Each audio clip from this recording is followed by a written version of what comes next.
just so I make sure I understand correctly, you've got experience with cash deals, but now you're trying to transition to creative financing in that mindset, right? Yeah, I just thought right now I feel like a lot of sellers are asking for top dollar, and I can't really do that with cash deals. And it seems as if maybe I might just be more focused or lean more towards creative financing. A lot of people would be more interested in that, I think. Okay. So which part of creative financing are you having the most issue with? Honestly, I'm kind of understanding the seller financing part, but I'd like to just briefly go over that too, because a lot of the properties I deal with are already paid for. They're already paid off. Good. That's actually better. I mean, don't get me wrong, subject to is just fine, but moving and deal with seller finance where you're dealing directly with the owner of the property, much, much easier. Yeah, exactly. Okay. So do you have the property that we were talking about earlier? Again, don't give me the address now because it's going to go on YouTube. But do you have the numbers, like how much they're asking with the rehab amount? I do. Yeah, then we can just underwrite the deal. Awesome. All right. So purchase price, it's the same property we talked about last night. The asking, are you talking about our offer price or their offer? No, how much are they asking? We'll start there. Well, they're asking 85 as a cash 85,000? deal. Okay. And then do you happen to know what the rent is? The long-term rental Yeah, the rate? rent is 1,200. Is that what it's renting for right now or what the market rent is for that property? That's what the market is for that property. I mean, right now the place it's an inherited property. Mhm. I didn't find this on the MLS. This is an off-market deal. Gotcha. So it's an off-market deal. It needs rehab, as I discussed. And potentially, we could find an investor who wants to renovate it and then lease it out. Okay. How much work does it need? That's the thing. In your opinion? Well, I've actually gotten a lot of people walk the property already because I actually had it under contract. But the thing is, we had to fall through because that price that we were in at, which is 85, it just wasn't enough for an investor to go in and take up on that deal. It was around 50. I'd say 55. 55,000 is the rehab? Yeah. Okay. And what was the ARV? Honestly, I would say 170. 170 is a good ARV. We could push it all the way to 190, but I just want to be conservative here. I mean, yeah, look at your MAO is 45,000. If the ARV was 170, I mean, even if we pushed it to 200,000, the max you can offer them is 65 grand. So yeah, you're overpriced by like 20. Yeah, exactly. And that's if the ARV is 200. I vaguely remember looking at this one. I would say you're probably safer at 165. So Okay. yeah, your MAO would have been 42,000 on a cash deal, but for a creative, is the place like is the roof, the foundation, the plumbing, and the electrical, is that good, and just the rest of the inside is jacked up? I would say so. This is a really small square footage. It's 900 square feet. So that 55 includes the aesthetics, and the foundation is fine. The roofing doesn't need to be changed, and there's some minor electrical work needs to be done. Okay, and you said it's a 900 square feet, so we'll do what, $50 a square foot? Or you think 55? Yeah. Okay. All right. So then if that's the case, but the ARV, yeah, then that's fine. We can do $100,000 purchase price. We can give them, but we're still going to give them five. We're still going to give them $5,000, but a max of 10. We'll go max. We'll see what max looks like. Oops. So then they're going to finance 90,000.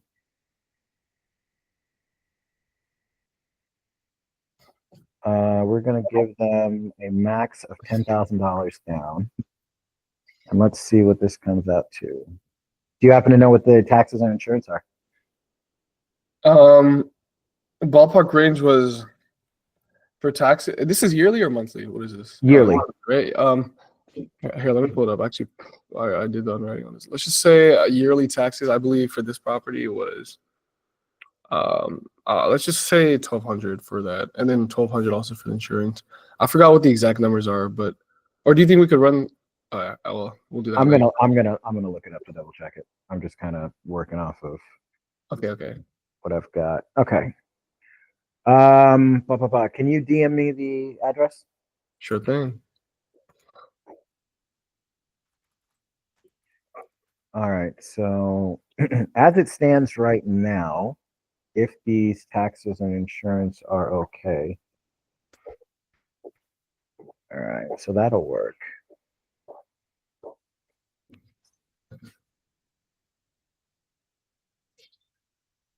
Uh, it's in Texas, right? Yeah. I can type down the more specific address, but No. You're good. You're good. should suffice.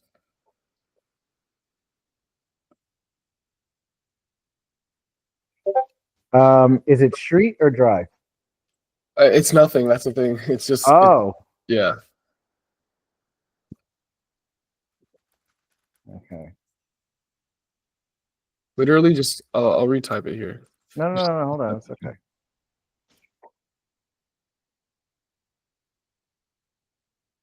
How many bedrooms? How many bathrooms? 2-1. Perfect. All right. So it looks like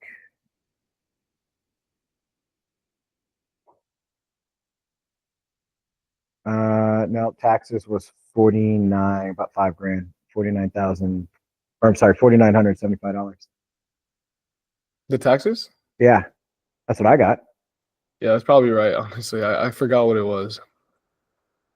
All right, so 49.75. Ooh, that does not work. Yeah. That does not work at all. Hold on a second. Let me try something else because that does seem a little high.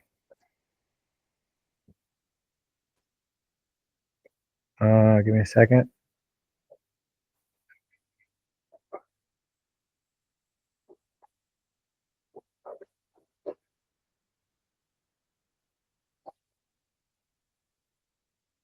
Where'd you put it? Where'd you put it? That's the repair.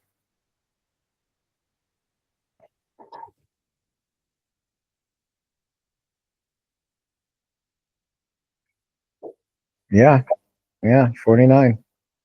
Yeah, the deal. This all right. So it does not work at $500 a month monthly payment. 200 works. What about 300? 300 works. What about 350?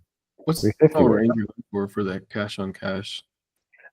So in order to figure out what the max is, we want our cat whatever.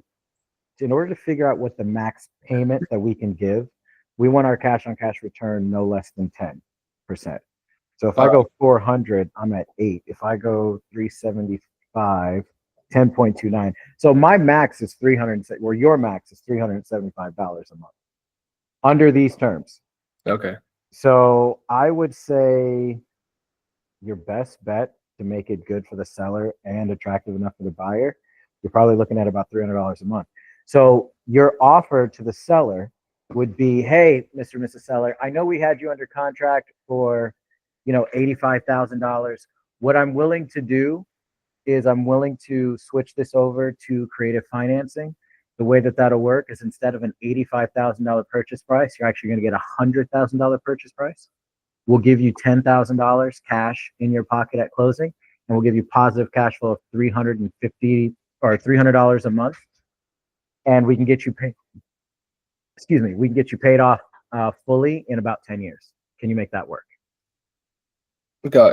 And fully by fully, are you talking about the balloon? I'm still kind of There's the balloon. trying to Yeah. understand the concept of a balloon yet. I'm not So sure if no, that's okay. Here's the concept of the balloon. As a matter of fact, I can show you right here. Um, okay, so you see this payment, $250 on $90,000 on a $90,000 loan at 0% interest, amortized over 30 years. It's $250. A lot of people think the amortization or the term is the same as balloon, and it's not. They work together, but they're not the same. So if I were to put this on if I was making a mistake and thinking that term and balloon and amortization are the same thing, then someone who doesn't know any better would say, okay, 10-year balloon, so 10 years. But you see, it just jumped the payment up because amortization means how many years we have to pay you off. The shorter amount of years, the bigger the payment in order to get to that same $90,000. It's no different than, check this out. So if I do 30 years, right, goes back to 250. What if I do 50 years? Now my payment's 150. What if I do 100 years? Now my payment's $75. Because all it's doing is taking this $90,000, the loan amount, spreading it out equally over this amount of years. And if you pay $75 for 100 years, it'll total 90 grand. That's not the same as a balloon. The amortization should always be 30. The balloon just means, hey, we're going to give you $250 a month every single month for the next 10 years. At the end of the 10 years, we're just going to pay you off the balance. That's what a balloon is. And the reason why they call it a balloon is because when the balloon bursts, that means it's time to pay. It's some old thing they used to do. Yeah. So you can do a 30-year term, a 30-year amortization. Those two things mean the same thing. But you can do a 10-year balloon on a 30-year term. It just means that the payments are stretched out over 30 years, but we're going to pay you off your balance in 10. Understood. Okay, got it. Yeah, I think I got a good understanding of it. Cool. So yeah, that's going to be your max offer with this one. $10,000 down. Now, if you can get it, let's see what it is the way that I would do it. So what if we did 95 and then 5,000? So if we did that, yeah, look at that. We were at a lower percentage, but now where 500 didn't work at all, well, 500 still doesn't work. Does that change the actual? Yeah, now you can go up to $400. Actually, you can probably go up to 425. Nah, 415. Now you can go up to $415 as a monthly payment to them. So it all depends, but all in all, your max is going to be a $350 to $400 payment, regardless of the down payment. But your down payment can't be more than 10 grand. Okay. Now, my question is, what about the renovation cost? Do we consider that when we're talking about cash on cash? No, and here's why. When you got to think of it as the buyer that's going to buy it. For someone who's going to buy it to flip it, they need to know what the ARV is. They need to know what the rehab is, because that's going to affect how much money they make at the end of the deal, right? But with someone who's going to be doing a buy and hold, which is what a seller financing is, they're not flipping it. They're also not going to be putting, see, that $55,000 or that $50,000 rehab that we estimated, that's for a flip. That's not the same as a rental, because the idea on a flip, if you're a flipper, you want to put as much money as it takes to get that ARV price, because that's the price that you want. You want that or more. But when you're renovating a property for a rental, you're going into it with the idea that, hey, I'm not going to put the top of the line stuff in there, because even if I have great tenants, when they move out, I'm going to have to replace all this stuff. It's going to be used. It's going to be lived in.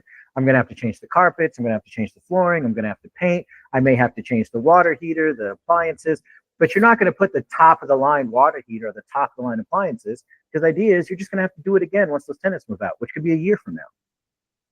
So a $55,000 rehab on a flip probably translates to a $20,000 to $25,000 rehab for a rental.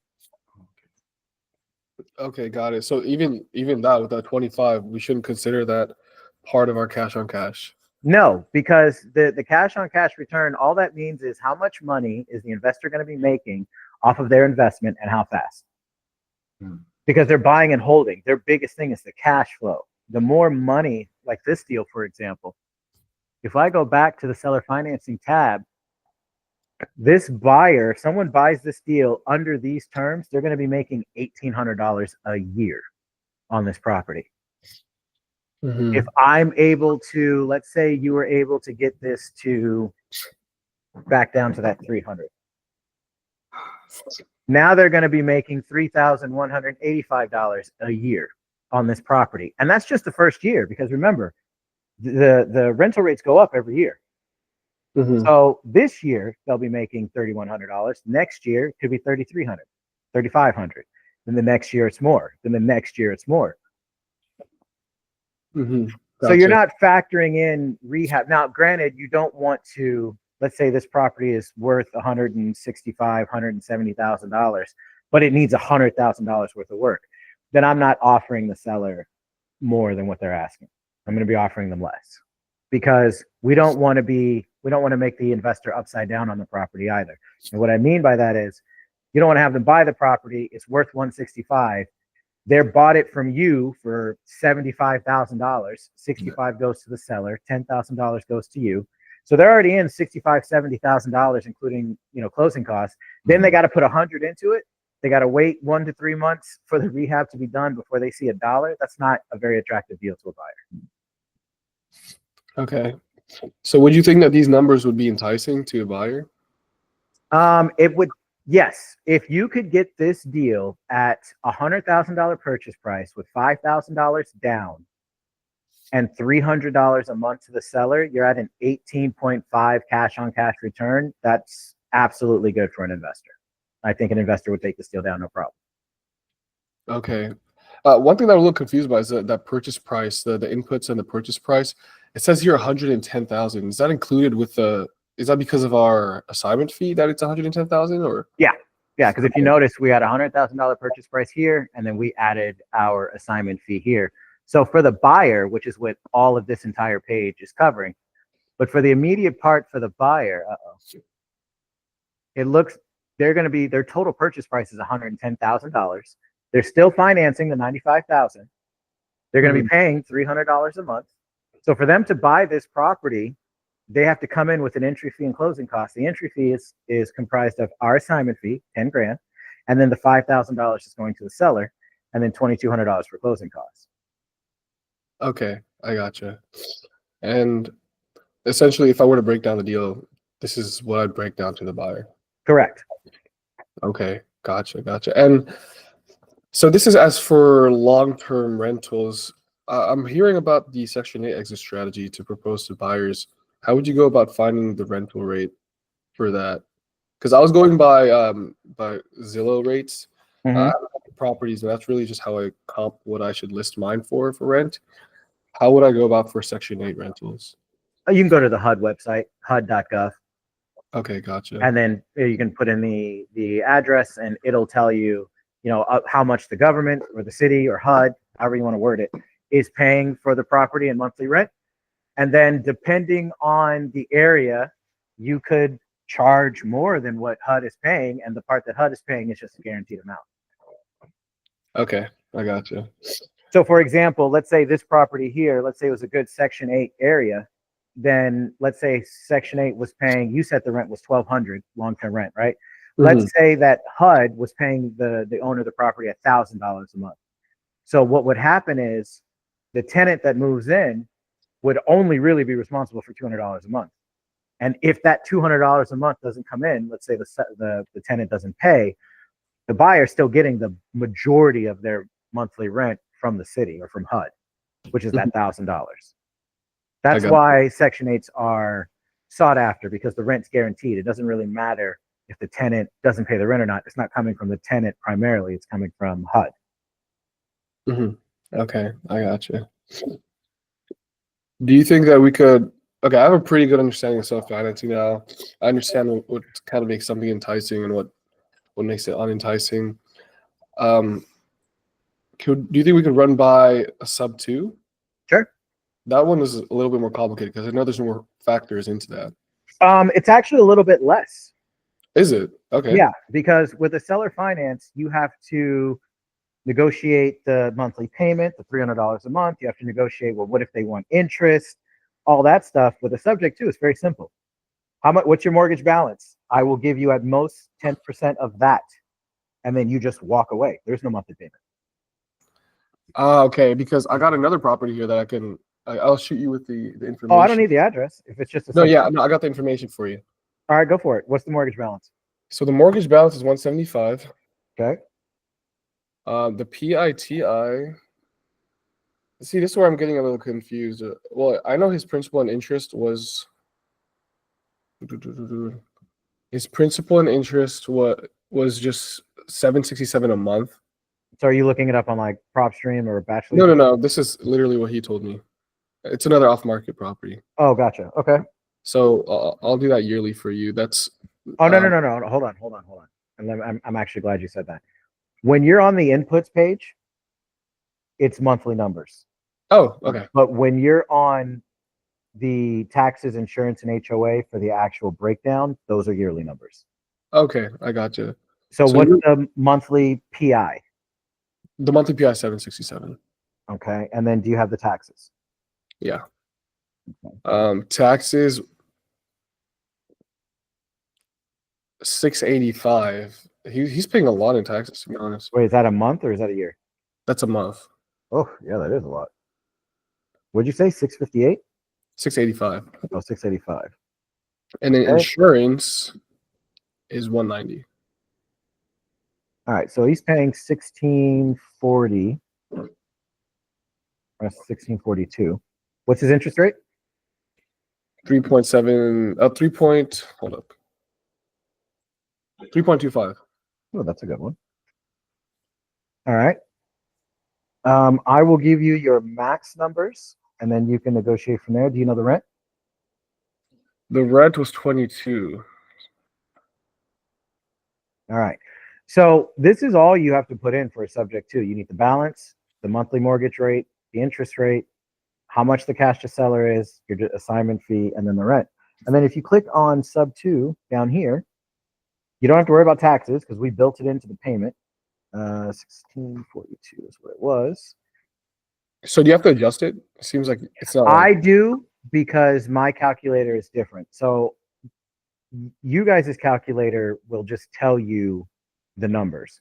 With me, I want to know what my max is. So because of that, in this section, like see here, there's a formula here. There was a formula here in this section. I just deleted it. That way I can manipulate this number myself. Okay. But your version won't do that. I mean, you can just delete the formula. So yeah, this deal is a 13.3 cash on cash return. It's a great deal. It's and that's with your max. I mean, me personally, depending on why they want to sell, what their motivation is, or how much they need the money, I give them $10,000 cash at closing. We'll take care of servicing the mortgage, and that turns this into, why did it go down? Oh, because I'm on hybrid. That turns this into a 17.26 cash on cash return. It's a beautiful deal. Interesting. Yeah, if you can get that locked up, you can move that all day long. What city is this in? This is Fort Worth. The thing is, Oh yeah, he was talking about 240 being his price, and I've been talking to him back and forth. Is that you that's know a how hybrid. what was that? That's a hybrid. See, that's what I was to ask. Because I know with seller financing, you could kind of afford to go higher. Is that the same with sub 2? You can, but it's not a sub 2. So here's the difference. Seller finance, no mortgage. Subject to means they have a mortgage. So if they have a mortgage, we're just going to give them their down payment and then they're walking away. On a hybrid, hybrids come into place when there is a mortgage and they want exceptionally more money or more money than we can give them as a down payment over their mortgage. So we'll run it. So this one, we'll do the exact same numbers, 175, 1642, 3.25. He wanted 240. Yeah. Okay. He had an offer for 240. Let's just say 245, just to Okay.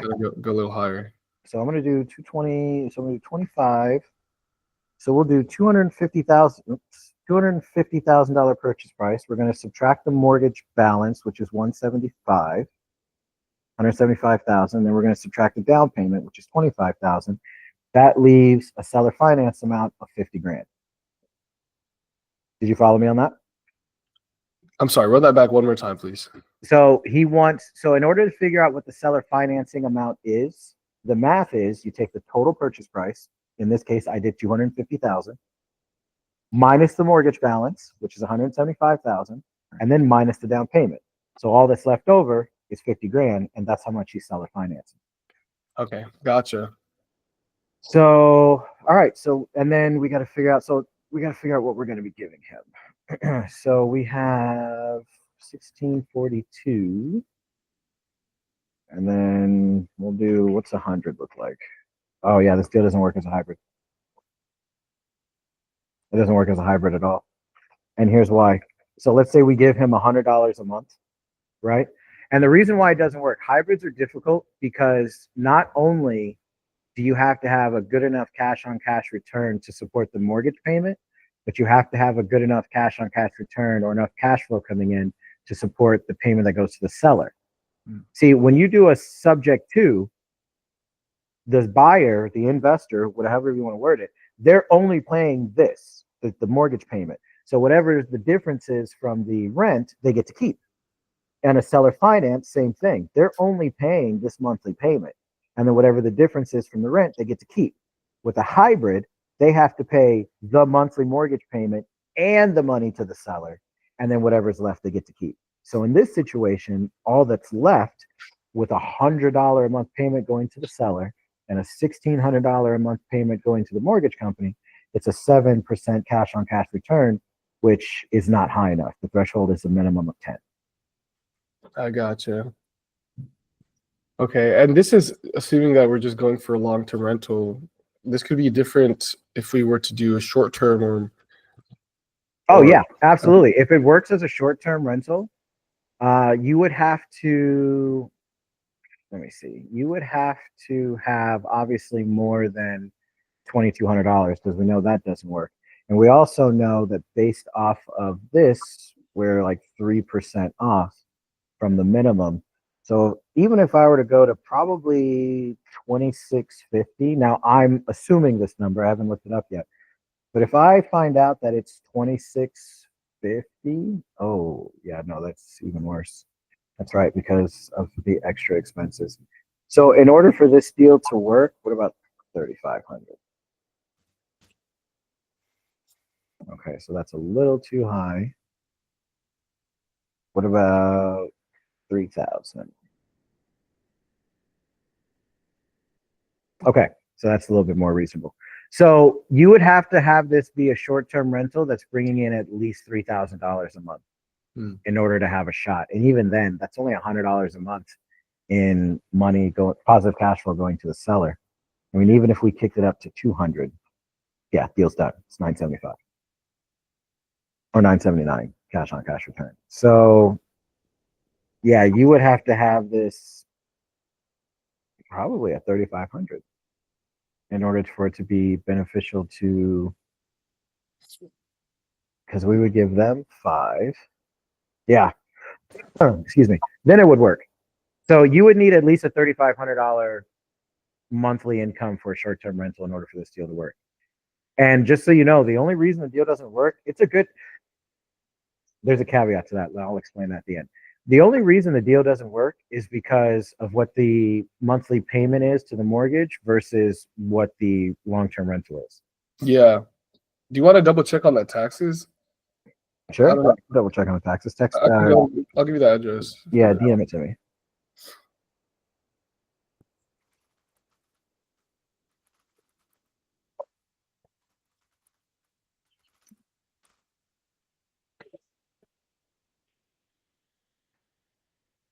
All right, let's see. Copy. All right, let's take a look at the taxes for this one.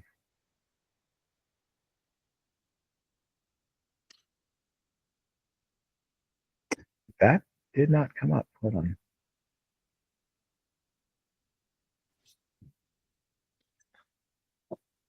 There it is.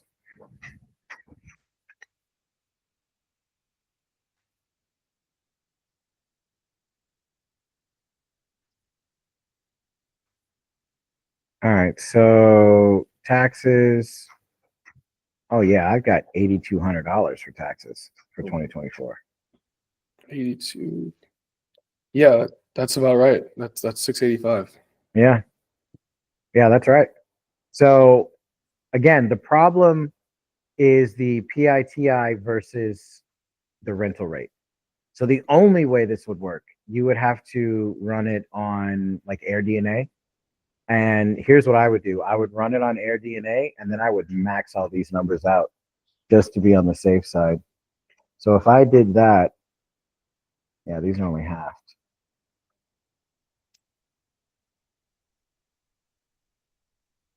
Okay, so the deal's still, oh, that's 0% down, or that's zero money down. Or I'm sorry, $0 monthly. $250. Yeah. It doesn't work. Oh, that's yeah. You're right back to $100 a month. I mean, that's not your max, but your max is what, 150, 175? Yeah, $175 a month and that's if the short-term rental rate is 3,500. So I would run it on AirDNA just because of the city that it's in. You never know, and see what it says, and whatever it's going to give you. AirDNA is going to give you the yearly number, just divided by 12, and put it right here. Copy these numbers exact, and see what the cash on cash return is here. I forgot, wasn't AirDNA paid? No, you can do a free AirDNA account. Oh, okay, I gotcha. Yeah, you're just looking for the short-term rental calculator. I'll put a link in the Discord. Sure. Yeah, if I were to go for that short-term rental route, I've never had experience selling to people like that, to be honest. It's always been flippers. Would you say it's easy to move a property for a short-term rental? If you have the buyer base for it, yes. Okay. If you don't, I would partner up with a JV team. Okay. Like mine. Yeah. I'm trying to see, because if we can give him 245 at the end of the day, I think he'd be happy. He needs some money to. How much was it down for this one? 25? Yeah, I think he'd be happy with these figures. It's just that. Well, there was a caveat. So there is a caveat to this. Let's say this doesn't work, right? Because there are deals that we get that don't cash flow. That doesn't mean they can't be sold. Your buyer pool it's smaller. It's a drastically smaller, but you can always sell it to a homestead buyer, someone who's going to live in it, someone who can't go to a bank because of credit or whatever reason, but they have 40 grand to put down. If they have $40,000 to put down, they can get this house, no credit. So you could sell it to a homestead buyer. Homestead buyer doesn't give a damn about the cash on cash return because they're not renting it out. They want to live in it. So it's a smaller buyer pool and it's harder to sell. But yeah, it can absolutely be done. We just did 2 of those last month. Okay. By the way, I just plugged it into AirDNA. It's saying 55.6K a year. That would be around 46.33 a month, but I'm not sure how accurate that is. That's okay. No, the AirDNA is pretty accurate. So you know what? Let's just do 4,000. I'll take off the whole $633. Look at that.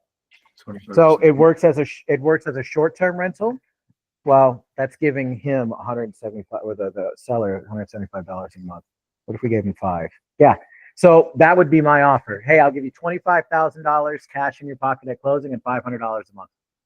That's very enticing. You know why? Because he was mentioning how, man, if you can't give me that money, I can go ahead and just fix it up and rent it myself. This right here is we're giving 25 into his pocket, put 5K further down.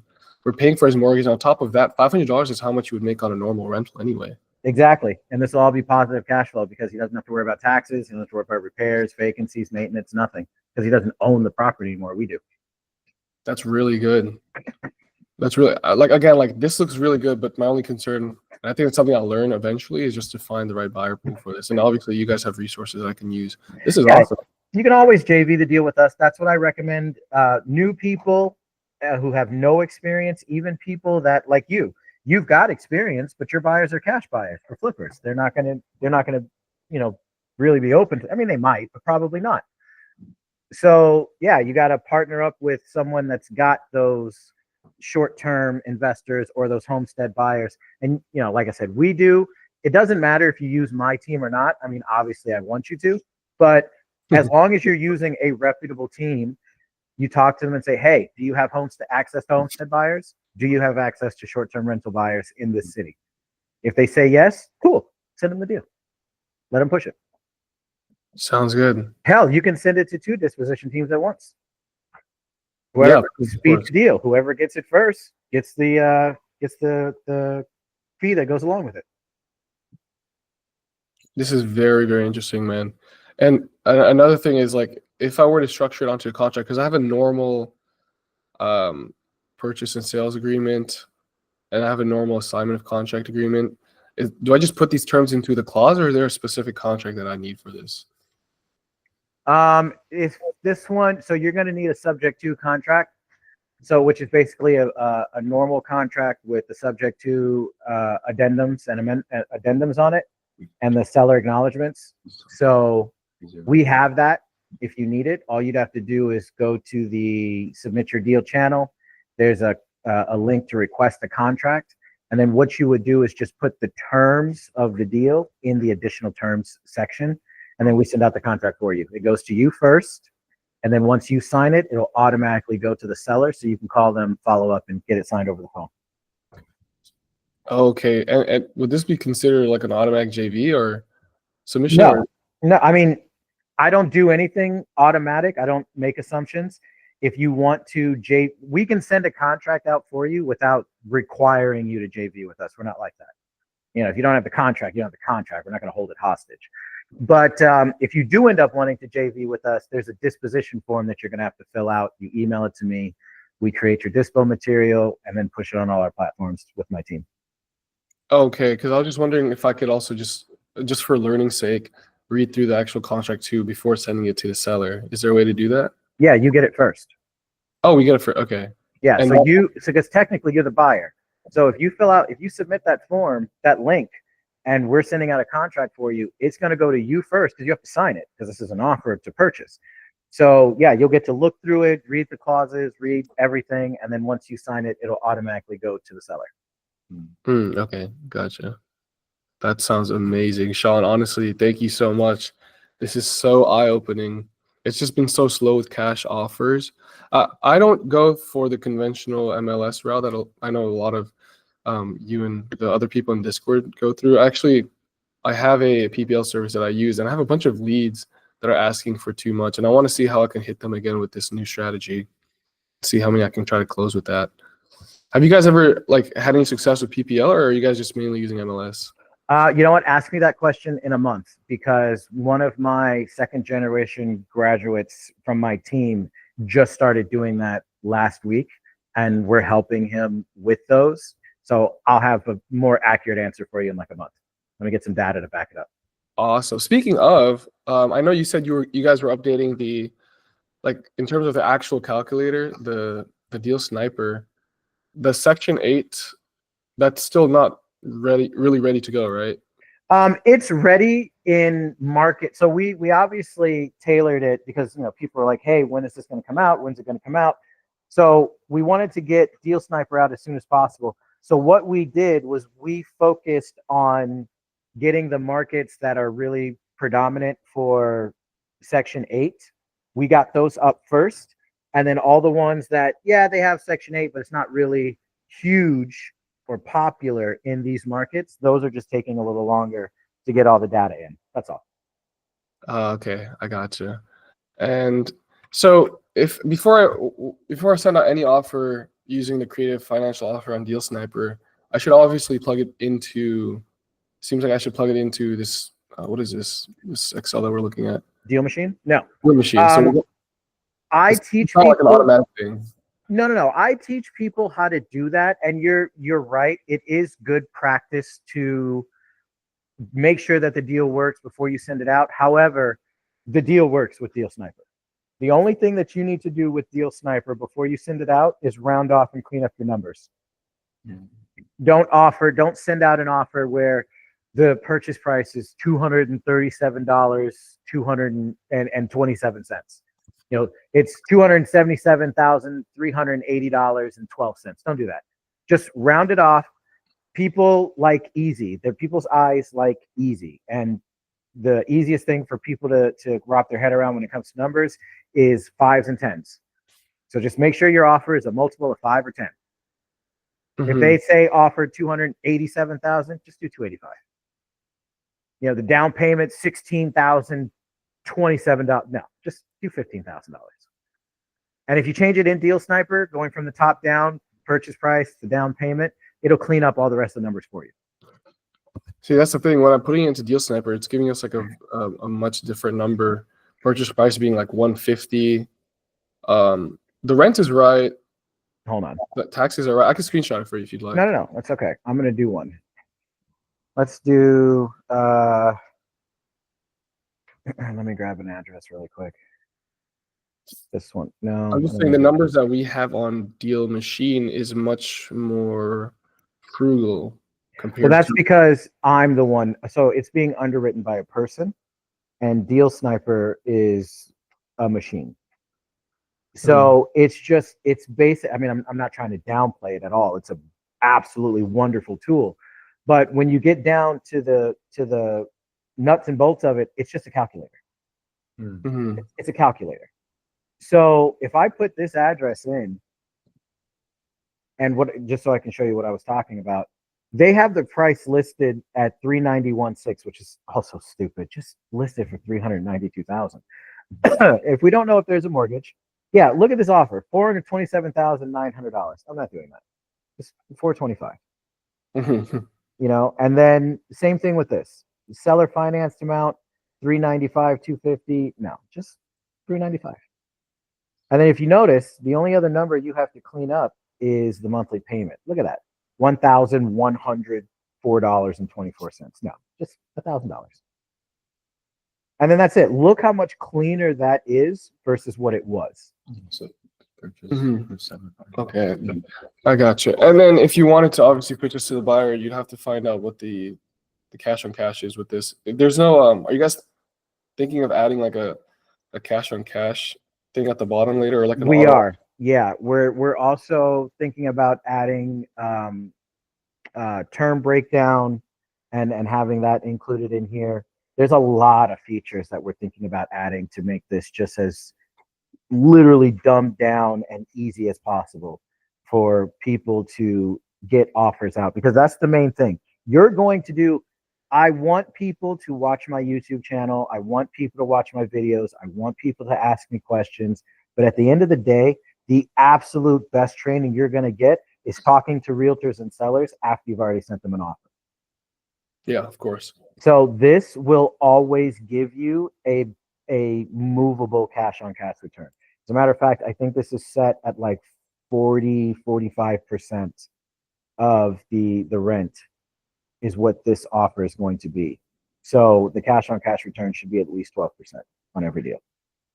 Automatically for this Automatically. Yeah. calculator. I see. Okay. And is that included with the assignment fee that's thrown onto it? Because I know Yeah. that none of the factors change if you change the assignment fee. Well, so it won't change here, but it'll change this, which is the assignment fee. So this is your projected assignment fee, 12,500, if you can get this deal under these terms. Which leads me to believe that the cash on cash return is probably higher than 12%.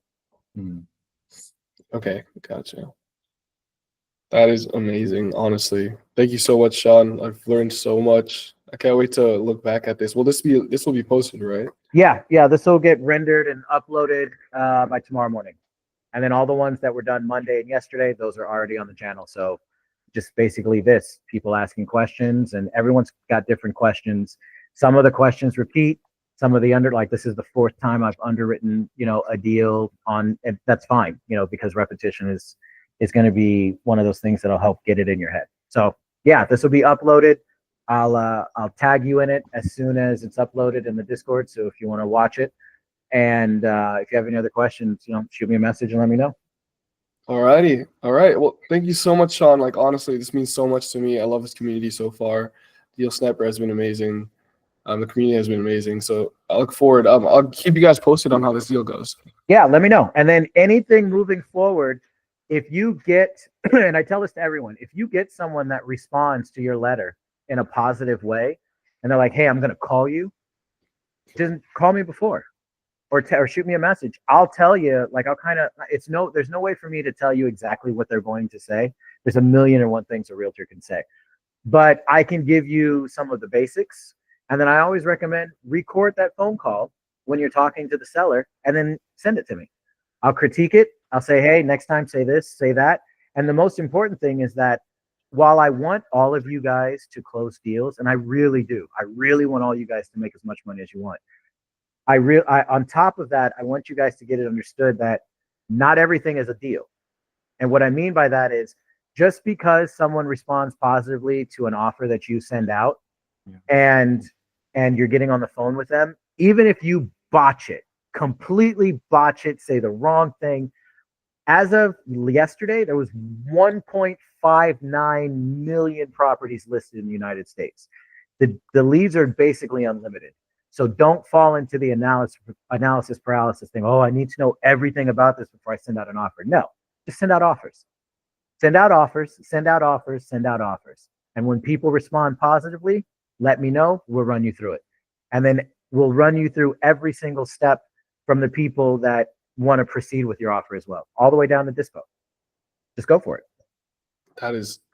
That sounds amazing. You know, I was thinking because initially my first markets, my lead source was actually through cold calling, and I actually had like one VA that I hired because we had close connections.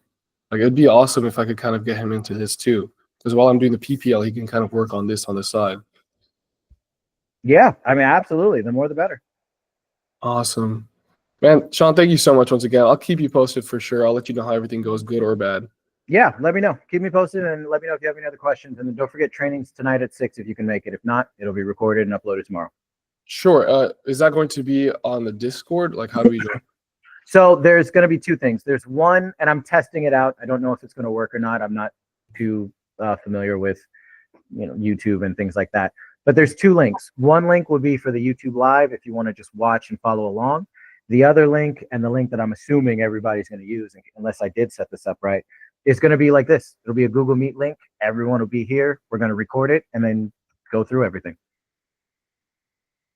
Okay, gotcha. And the links are posted on the Discord. So if the YouTube link doesn't work, just click the Google Meet link at the top. We'll all be there at 6 p.m. Central.